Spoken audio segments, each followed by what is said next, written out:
a couple of resources I wanted to give you guys if anybody had any more interest in checking on it. One is cnu.org. It's Congress for New Urbanism.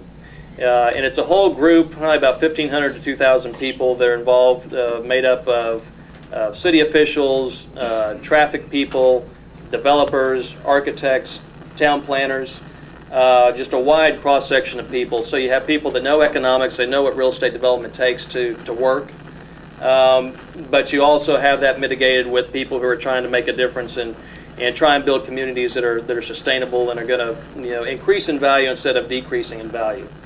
And when I say that, one thing that you can think of, or it's an example of that, in San Antonio, typically the way things started is you had the development in the inner city, you had the next ring of suburbs, the next ring of suburbs, the next ring of suburbs, and what's happened in San Antonio, and what happens in most big cities, is those neighborhoods in between decline.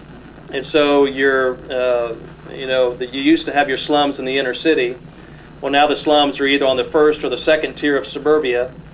And as time goes on, that third and fourth tier, whether it's Loop 410 or 1604, 30, 40 years from now is going to not be the place to live.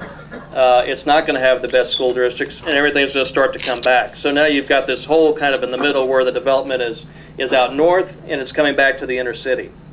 So you want to, it's critical, I think, and it's a waste of resources if you don't try and build your community in a way that's going to increase in value instead of hitting a wall and just becoming another, I hate to say another Helotes, but I was with some people from Helotes last weekend, and they've had the Walmart battle and all that kind of stuff, and we drove through it coming back from this ranch that we were staying at or visiting. And they were talking about Helotes still being there to save, and as we were driving back through, it's like I don't see anything or left to save unless you get off the street. But otherwise, it's just like San Pedro Avenue. It's just like Bandera Road. It's been taken over, and that's another lesson I wanted to remember to tell you guys is that you can't fight these things battle by battle. If you fight them just when these things come up, whatever it is, and maybe there's nothing that comes up, it's a battle for you guys, but. The Walmart example is a good one. If you take those one by one, you just get eaten alive because there's a tremendous amount of pressure that gets put on your city officials, not to bend the rules or do anything else like that, but litigation in real estate development is almost a way of life for in a lot of cases. And if you're a city official and you're sitting there trying to decide what's good for your community, and you've got one or two or three of these potential battles on the horizon, one of those can literally bankrupt you. So if everything else says that these people can do what they want to do, then they can do what they want to do.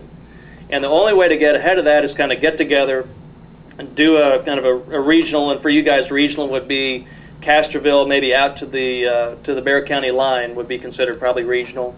And kind of get together and do your planning and get ahead of the curve and figure out what it is that you guys really want.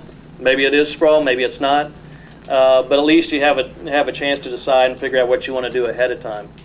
The other website I was going to give you is a site called smartcodecomplete.com. And you can literally go to the website, and I think you can even download it. Order it over the website and download the complete smart code. And you can put that into practice, just adopt it right off the bat, and you're 80% of the way there.